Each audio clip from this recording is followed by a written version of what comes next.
Tip number 6 for 10 timesing your online course sales is to create infographics and helpful images.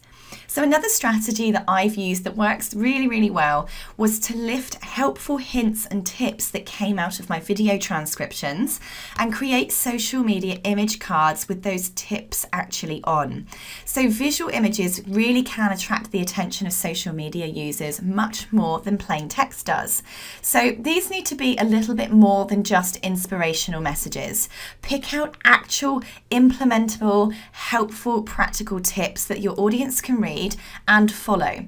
So I put the title Online Course Creation Tip at the top of mine, and then I put the main tip in the middle of that image card, and then at the very bottom of that image I put my website URL at the bottom, because obviously the whole point of these image cards is that you want people to come back to your website where they can find your online courses. And of course, if people share that helpful tip to other people in your audience or in your field, those other people who might not be connected with you at least will be able to find your website. So, if your tips are really helpful on those image cards, they're more likely to get virality, they're more likely to be shared. So what you really want to be making sure that's happening with that sharing is that people are able to come back to you and find and follow you.